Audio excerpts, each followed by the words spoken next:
യോഹന്നാൻ എഴുതിയ സുവിശേഷം 9-ാം അധ്യായം അതിന്റെ 25-ാം വാക്യം വായിക്കുമ്പോൾ, യോഹന്നാൻ എഴുതിയ സുവിശേഷം 9-ാം അധ്യായം അതിന്റെ 25-ാം വാക്യം വായിക്കുമ്പോൾ, ഒരു മനുഷ്യൻ പിറവിയിലെ കുരുടനായിരുന്നു. ആ കുരുടനായ മനുഷ്യന് കർത്താവായ യേശു കാഴ്ച നൽകി. അതിനുശേഷം കാഴ്ച പ്രാപിച്ച കുരുടനായിരുന്ന ആ മനുഷ്യനെ യഹൂദന്മാര് വിചാരണ ചെയ്ത് അവനോട് ചോദിക്കുകയാണ്, നിനക്ക് സൗഖ്യം നൽകിയ മനുഷ്യൻ ആരാണ്? എങ്ങനെയുള്ളവനാണ്? നീ അറിഞ്ഞോ? നീ പറയണം. ആ സമയം കാഴ്ച കിട്ടിയ ഈ മനുഷ്യൻ പറഞ്ഞു, അവൻ പാപിയാണോ നീതിമാനാണോ എന്ന കാര്യം എനിക്കറിയില്ല. പക്ഷേ ഞാൻ കുരുടനായിരുന്നു, ഇപ്പോൾ കാഴ്ച പ്രാപിച്ചിരിക്കുന്നു. ആമേൻ. പ്രിയ വാത്സല്യമുള്ള ദൈവമക്കളെ, ആ മനുഷ്യൻ പറയുകയാണ്, one thing I know. ഒരു കാര്യം എനിക്കറിയാം. യോഹന്നാൻ സുവിശേഷം 9-ാം അധ്യായം 25-ാം വാക്യം. one thing I know. ഒരു കാര്യം എനിക്കറിയാം. പ്രിയ വാത്സല്യമുള്ള ദൈവമക്കളെ, ഇത് പ്രധാനം. ആ ഒരു കാര്യത്തെ കുറിച്ച് നമ്മൾ വേറെ പുസ്തകപ്രകാരം ചിന്തിക്കുവാൻ പോവുകയാണ്. എഫെസ്യ ലേഖനം 4-ാം അധ്യായം അതിന്റെ 5-ാം വാക്യം വായിക്കുമ്പോൾ, എഫെസ്യ ലേഖനം 4-ാം അധ്യായം അതിന്റെ 5-ാം വാക്യം വായിക്കുമ്പോൾ, ദൈവം ഒരുവൻ, കർത്താവ് ഒരുവൻ, ക്രിസ്തു ഒരുവൻ, യേശു ഒരുവൻ, വിശ്വാസമൊന്ന്, സ്നാനമൊന്ന്, ആത്മാവൊന്ന്, ആലയം ഒന്ന്, എല്ലാം ഒന്നാണ് എന്നവിടെ ഒരു സൂചനയുണ്ട്. ആമേൻ. ഈ ലോകത്തിൽ വിവിധങ്ങളായ ആലയങ്ങൾ, സഭകൾ, പള്ളികൾ, ആരാധനാലയങ്ങൾ, കൂട്ടായ്മകൾ, കൂടിവരവുകൾ, ദൈവവേല ചെയ്യുന്നവരെല്ലാം ഉള്ളപ്പോൾ, പ്രിയ വാത്സല്യമുള്ള ദൈവമക്കളെ, എഫെസ്യ ലേഖനം 4-ാം അധ്യായം 5-ാം വാക്യത്തിൽ അപ്പോസ്തലനായ പൗലോസ് എഫെസോസിലെ സഭയ്ക്കുള്ള ലേഖനത്തിൽ പറയുകയാണ്, ദൈവം ഒരുവനേ ഉള്ളൂ, കർത്താവ് ഒരുവനേ ഉള്ളൂ, ക്രിസ്തു ഒരുവനേ ഉള്ളൂ, പരിശുദ്ധാത്മാവ് ഒരുവനേ ഉള്ളൂ, വിശ്വാസം ഒന്ന് മാത്രമാണ്, രക്ഷ ഒന്ന് മാത്രമാണ്, സ്നാനം ഒന്ന് മാത്രമാണ്, സഭ ഒന്ന് മാത്രമാണ്, കന്യക, കാന്ത, മണവാട്ടി ഒന്ന് മാത്രമാണ് എന്നുള്ള ആ ചിന്തയിലേക്ക് നമ്മൾ കടന്നു പോകുമ്പോൾ, ഈ കുരുടൻ കാഴ്ച പ്രാപിച്ചു പറയാണ്, one thing I know. ഒരു കാര്യം എനിക്കറിയാം. പ്രിയ വാത്സല്യമുള്ള ദൈവമക്കളെ, നമുക്കിതിലേക്ക് ഒന്ന് കടന്നു പോകാം. വിശുദ്ധ വേദപുസ്തകം നാം പഠിക്കുമ്പോൾ എഫെസ്യർ 4:5 ഒരു ദൈവം, ഒരു കർത്താവ്, ഒരു യേശു, ഒരു രക്ഷകൻ, ഒരു വിശ്വാസം, ഒരു സ്നാനം, ഒരാലയം, ഒരു കൂട്ടം എന്നുള്ള രീതിയിൽ മുന്നോട്ട് പോകുമ്പോൾ നമുക്ക് ചില നല്ല വാർത്തകളെ കുറിച്ച് ഒന്ന് ബൈബിളിൽ നിന്ന് കാണാൻ സാധിക്കുന്നു. ഒന്നാമത്തെ നല്ല വാർത്ത അല്ലെങ്കിൽ ഫസ്റ്റ് ഗുഡ് ന്യൂസ് എന്ന് പറയുന്നത് എഫെസ്യ ലേഖനം 4-ാം അധ്യായം അതിന്റെ 5-ാം വാക്യമാണ്. ഒരു ദൈവം, ഒരു കർത്താവ്, ഒരു ക്രിസ്തു, ഒരു യേശു, ഒരു സഭ, ഒരു വിശ്വാസം, ഒരു സ്നാനം, എല്ലാം ഒന്ന് മാത്രമാണ്. അങ്ങനെയെങ്കിൽ രണ്ടാമത് 1 തിമോഥെയോസിന്റെ ലേഖനം 1-ാം അധ്യായം അതിന്റെ 15-ാം വാക്യത്തിൽ രണ്ടാമത്തെ ഗുഡ് ന്യൂസ് ഫോർ സിന്നേഴ്സ്, അത് പാപികൾക്ക് വേണ്ടിയുള്ള നല്ല വാർത്തയാണ്. സെക്കൻഡ് ന്യൂസ് അത് 1 തിമോഥെയോസ് 1-ാം അധ്യായം 15-ാം വാക്യത്തിൽ നമ്മൾ വായിക്കുന്നു. ഇങ്ങനെയാണ് വായിക്കുന്നത്, ക്രിസ്തു യേശു പാപികളെ രക്ഷിപ്പാൻ ലോകത്തിൽ വന്നു എന്നുള്ളത് വിശ്വാസവും എല്ലാവരും അംഗീകരിപ്പാൻ യോഗ്യമായ വചനം തന്നെ. ആമേൻ. ഹല്ലേലൂയ. പ്രിയ ദൈവമക്കളെ, അതുകൊണ്ട് ഞാൻ പറയട്ടെ, എല്ലാം ഒന്നിൽ നിന്ന് ആ ഒന്നിൽ തന്നെ അവസാനിക്കുമ്പോൾ ഏക സത്യമായ ദൈവം ആ ദൈവത്തിൽ നിന്ന് സകലതും ആരംഭിച്ച് മുന്നേറുമ്പോൾ പാപികൾക്ക് ഒരു നല്ല വാർത്തയുണ്ട്. പാപികളുടെ നല്ല വാർത്ത എന്ന് പറയുന്നത് പാപമോചനമാണ്. പാപമോചനം നൽകുവാൻ ഒരാളാണ്, പാപമോചനം നൽകുന്ന ഒരുവനാണ് എന്ന് വായിക്കുന്നു. അതുകൊണ്ട് ഒന്നാമത്തെ വാർത്ത ഗുഡ് ന്യൂസ് ഫോർ സിന്നേഴ്സ്, പാപികൾക്ക് വേണ്ടിയുള്ള നല്ല വാർത്തയാണ്. രണ്ടാമത്തെ വാർത്ത നമുക്ക് വായിക്കാം. യോഹന്നാന്റെ സുവിശേഷം 15-ാം അധ്യായം അതിന്റെ 13-ാം വാക്യം. ഗുഡ് ന്യൂസ് ഫോർ ഫ്രണ്ട്സ്, സ്നേഹിതന്മാർക്ക് വേണ്ടിയുള്ള നല്ല വാർത്തയാണ്. യോഹന്നാൻ എഴുതിയ സുവിശേഷം 15-ാം അധ്യായം അതിന്റെ 13-ാം വാക്യം നമ്മളൊന്ന് വായിക്കുമ്പോൾ അവിടെ ഇങ്ങനെ വായിക്കുന്നു: സ്നേഹിതന്മാർക്ക് വേണ്ടി ജീവനെ കൊടുക്കുന്നതിനേക്കാൾ വലുതായ സ്നേഹം ആർക്കുമില്ല. അതുകൊണ്ട് ഞാൻ പറയട്ടെ, ഒന്നാമത്തെ നല്ല വാർത്ത പാപികൾക്ക് വേണ്ടിയുള്ളതാണ്. രണ്ടാമത്തെ നല്ല വാർത്ത സ്നേഹിതന്മാർക്ക് വേണ്ടിയുള്ളതാണ്. മൂന്നാമത്തെ നല്ല വാർത്ത അറിവില്ലാതെ മരിച്ചു പോയവർക്ക് വേണ്ടിയുള്ള വാർത്തയാണ്. 1 പത്രോസ് 4-ാം അധ്യായം 6-ാം വാക്യം നമ്മൾ വായിക്കാം. 1 പത്രോസ് 4-ാം അധ്യായം അതിന്റെ 6-ാം വാക്യം വായിക്കുമ്പോൾ ഇതിനായിട്ടല്ലോ മരിച്ചവരോടും സുവിശേഷം അറിയിച്ചത്.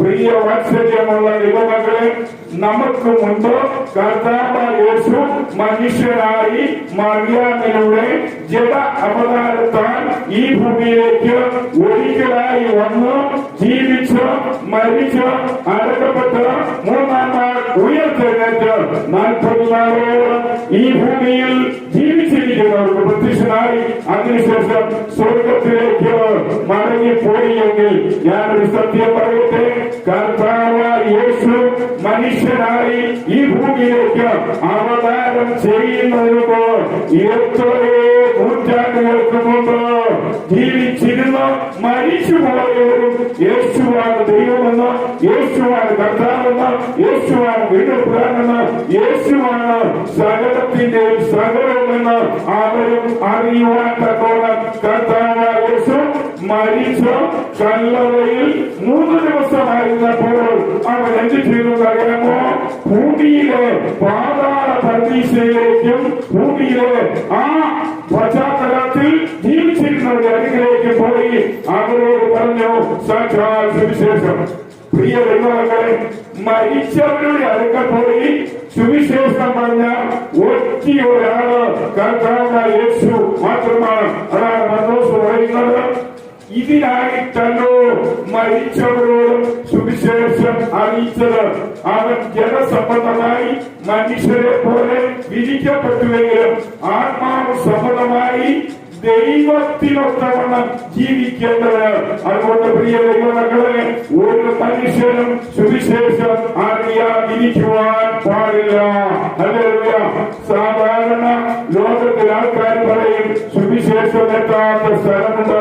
ഞാൻ നിങ്ങളോട് പറയട്ടെ, മരിച്ചവരാകട്ടെ ജീവിച്ചിരിക്കുന്നവരാകട്ടെ ജയിക്കുവാനിരിക്കുന്നവരാകട്ടെ, ഒരു മനുഷ്യനും സുവിശേഷം കേൾക്കാതെ നശിച്ചു പോയി എന്ന് ഒരു ദോഷം പേര് കൽപ്പിക്കുവാൻ ദൈവത്തിനോ അവന്റെ നാമത്തിനോ അവന്റെ വചനത്തിനോ താല്പര്യമല്ലാത്തതുകൊണ്ട് സകല മനുഷ്യരും ദൈവത്തെ കുറിച്ചുള്ള സുവിശേഷം അറിയണമെന്നത് ദൈവത്തിന്റെ നീതിയാണ് എന്ന് കർത്താവിന്റെ നാമത്തിൽ ഞാൻ ഓർപ്പിക്കുകയാണ്.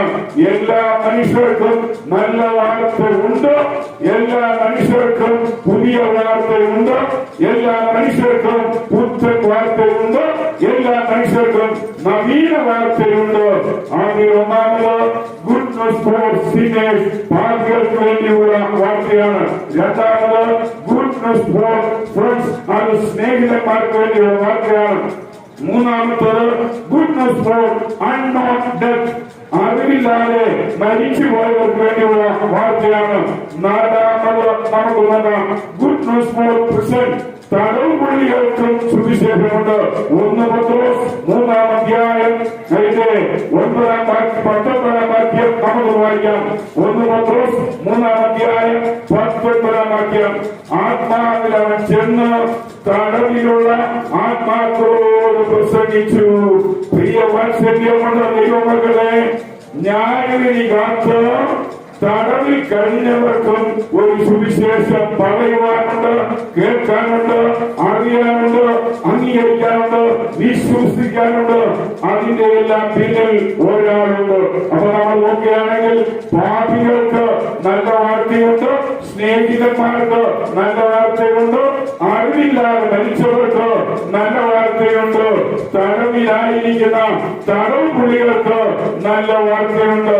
അടുത്തത് ഒരു കാര്യം കൂടെ നമ്മൾ നോക്കുകയാണെങ്കിൽ good news four believers in Christ. ക്രിസ്തുവിലുള്ള എല്ലാ വിശ്വാസികൾക്കും നല്ല വാർത്തയുണ്ട്. ഇന്ന് പ്രകാരം ഈ ആലയത്തിൽ, ഈ പള്ളിയിൽ, ഈ സഭയിൽ വന്നുകൂടിയിരിക്കുന്ന വിശ്വാസികളായ ദൈവമക്കളെ നമുക്കുമുണ്ട് ഒരു ഗുഡ് ന്യൂസ്. നമ്മൾ എന്തിനു വേണ്ടിയാണ് എല്ലാ ആഴ്ചയിലും സൗകര്യം കിട്ടുമ്പോഴെല്ലാം ദൈവാലയത്തിൽ വരുന്നത് എന്ന് ചോദിച്ചാൽ അവിടെ വെച്ച് മാത്രമേ ഈ നല്ല വാർത്ത കിട്ടുകയുള്ളൂ. അവിടെ വെച്ച് മാത്രമേ ഈ മനോഹരമായ വാർത്ത കിട്ടുകയുള്ളൂ. അവിടെ വെച്ച് മാത്രമേ ഈ ഗുഡ് ന്യൂസ് കിട്ടുകയുള്ളൂ. ആ ഗുഡ് ന്യൂസ് എന്താണെന്ന് നമുക്കൊന്ന് നോക്കാം. 1 കൊരിന്ത്യർക്ക് എഴുതിയ പൗലോസിന്റെ 1-ാം ലേഖനം 15-ാം അധ്യായം അതിന്റെ 50 മുതൽ 58 വരെയുള്ള വാക്യങ്ങൾ. 1 കൊരിന്ത്യർക്ക് എഴുതിയ പൗലോസ് അപ്പോസ്തലന്റെ 1-ാം ലേഖനം 15-ാം അധ്യായം 50 മുതൽ 58 വരെ. സഹോദരന്മാരെ, മാംസരത്നങ്ങൾക്ക് ദൈവരാജ്യം അവകാശമാക്കുവാൻ കഴിയില്ല. നശ്വരമായത് അനശ്വരമായതിനെ അവകാശമാക്കുകയില്ല എന്ന് ഞാൻ പറയുന്നു. ഞാനൊരു മർമ്മം നിങ്ങളോട് പറയാം, നാം എല്ലാവരും നിദ്ര പ്രാപിക്കുകയില്ല, പിന്നെയോ നാം എല്ലാവരും രൂപാന്തരപ്പെടും. ക്ഷണത്തിൽ കണ്ണിമയ്ക്കുന്നതിനിടയിൽ അന്ത്യകാലം ധ്വനിക്കുമ്പോൾ തന്നെ കാലം ധ്വനിക്കും. മരിച്ചവർ അക്ഷയരായി ഉയർപ്പിക്കപ്പെടുകയും നാം രൂപാന്തരപ്പെടുകയും ചെയ്യും. ഈ നശ്വരമായത് അനശ്വരമായതിനെയും ഈ മർത്യമായത് അമർത്യതയെയും ഭരിക്കണം. ഈ നശ്വരമായത് അനശ്വരമായതിനെയും ഈ മർത്യമായത് അമർത്യമായതിനെയും ഭരിക്കുമ്പോൾ മരണം നീങ്ങി ജയം വന്നിരിക്കുന്നു എന്നെഴുതിയ വചനം നിവർത്തിയാകും. അതുകൊണ്ട് ഞാൻ പറയട്ടെ, എല്ലാ മനുഷ്യർക്കും ഒരു നല്ല വാർത്തയുണ്ട്. ലോകത്തിലുള്ള സകല മനുഷ്യർക്കും ഒരു നല്ല വാർത്തയുണ്ട്. ഒന്നാമത്തെ നല്ല വാർത്ത അത് പാപികൾക്കുള്ളതാണ്. രണ്ടാമത്തെ നല്ല വാർത്ത അത് സുഹൃത്തുക്കളുള്ളതാണ്. മൂന്നാമത്തെ നല്ല വാർത്ത അറിവില്ലാതെ മരിച്ചു പോയവർക്കുള്ളതാണ്. നാലാമത്തെ നല്ല വാർത്ത തടവിൽ കഴിയുന്ന തടവ് പുള്ളികൾക്കുള്ളതാണ്. അഞ്ചാമത്തെ നല്ല വാർത്ത യേശു ക്രിസ്തുവിൽ വിശ്വസിക്കുന്ന സകല വിശുദ്ധന്മാർക്കുള്ളതാണ്. നമുക്കൊന്ന് വായിക്കാം. ഫിലിപ്പിയ ലേഖനം 3-ാം അധ്യായം അതിന്റെ 20-21 വാക്യം. ഫിലിപ്പിയ ലേഖനം 3-ാം അധ്യായം 20-21 വാക്യം. എന്നാൽ നമ്മുടെ പൗരത്വം സ്വർഗത്തിൽ ആകുന്നു. അവിടെ നിന്ന് കർത്താവായ യേശു ക്രിസ്തു രക്ഷിതാവായി വരുമെന്ന് നാം ആകാംക്ഷയോടെ കാത്തിരിക്കുന്നു. അവൻ സകലതും തനിക്ക് കീഴ്പ്പെടുത്തുവാൻ കഴിയുന്ന തന്റെ വ്യാപാര ശക്തി കൊണ്ട് നമ്മുടെ ബലഹീനമായ ശരീരത്തെ തന്റെ മഹത്വമുള്ള ശരീരത്തിന് അനുരൂപമായി രൂപാന്തരപ്പെടുത്തും. ഹല്ലേലൂയ. അതുകൊണ്ട് വാത്സല്യമുള്ള ദൈവമക്കളെ, നമ്മുടെ പൂർവികന്മാര്, നമ്മുടെ മാതാപിതാക്കൾ, അല്ലെങ്കിൽ നമുക്ക് വേണ്ടപ്പെട്ട ആരെല്ലാം ഉണ്ടായിരുന്നു കർത്താവായ യേശു വിശ്വസിച്ച് അവർ ഈ ഭൂമിയിലില്ല, അവർ മരിച്ചു പോയിരിക്കുകയാണ്. എന്നാൽ അവർക്കും ഒരു നല്ല വാർത്ത ഉണ്ട് എന്ന് ജീവിച്ചിരിക്കുന്ന നമ്മോട് ഞാൻ പറയട്ടെ, നമ്മുടെ കർത്താവായ യേശു അവൻ സ്വർഗത്തിൽ നിന്ന് വരുമ്പോൾ നമ്മുടെ പൂർവികർ മരിച്ചുപോയി, മൺമറഞ്ഞു പോയി, കല്ലറകളിൽ, ശവപ്പറമ്പുകളിൽ, ശവക്കോട്ടകളിൽ, ശ്മശാന സ്ഥലങ്ങളിൽ, ലോകത്തിൽ ഏതെങ്കിലും ഒരു സ്ഥലത്ത് കിടപ്പുണ്ടെങ്കിൽ അവരും അവിടെ നിന്ന് ഉയർത്തെഴുന്നേറ്റ് രൂപാന്തരപ്പെട്ട് തേജസ്കരിക്കപ്പെട്ട് ഇനി ഒരിക്കലും മരിക്കാത്ത ഒരു അമർത്യമായ സ്വർഗീയ ശരീരം പ്രാപിക്കും. തന്നിശ പ്രിയ വാത്സല്യമുള്ള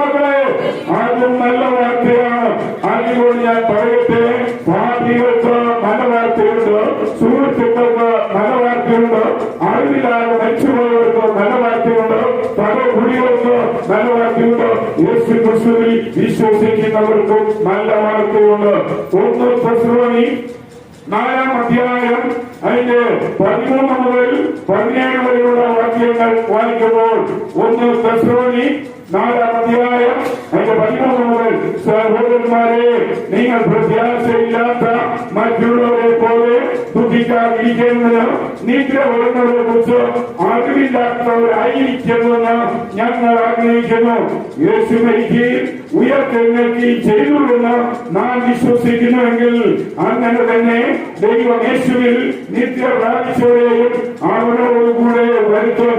കർത്താവിന്റെ വരവ് വരെ ജീവനോടെ അവശേഷിക്കുന്നവരായ നാം നിദ്ര കൊണ്ടവർക്ക് മുൻപിൽ കടക്കുകയില്ല എന്ന് ഞങ്ങൾ കർത്താവിന്റെ വചനത്തിൽ നിങ്ങളോട് പറയുന്നു.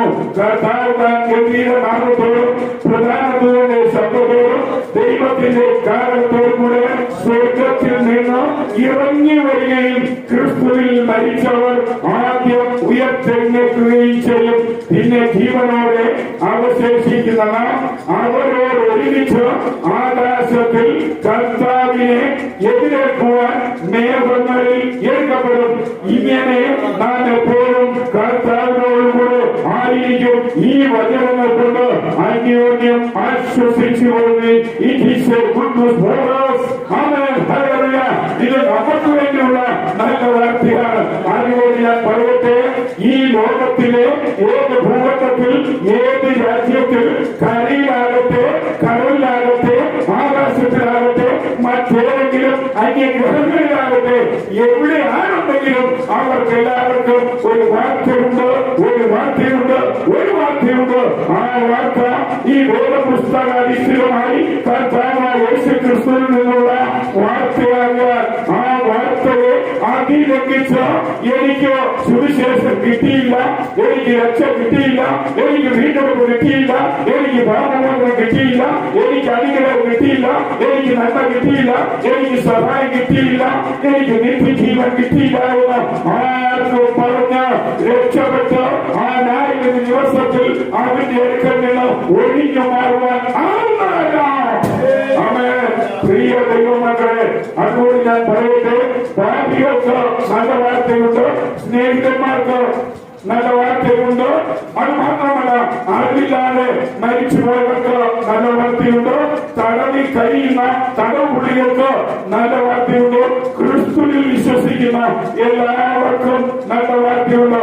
വെളിപ്പാട് പുസ്തകം 22-ാം അധ്യായം, വെളിപ്പാട് പുസ്തകം 22-ാം അധ്യായം അതിന്റെ 12-13 വാക്യങ്ങൾ നാം വായിക്കുമ്പോൾ, വെളിപ്പാട് പുസ്തകം 22-ാം അധ്യായം അതിന്റെ 12-13 വാക്യങ്ങൾ വായിക്കുമ്പോൾ, ഇതാ ഞാൻ വേഗം വരുന്നു, ഓരോരുത്തരും അവനവന്റെ പ്രവൃത്തിക്ക് തക്കവണ്ണം കൊടുക്കുവാൻ പ്രതിഫലം എന്റെ പക്കൽ ഉണ്ട്. ഞാൻ അൽഫയും ഒമേഗയും ഒന്നാമനും ഒടുക്കത്തലും ആദ്യം അന്തവുമാകുന്നു.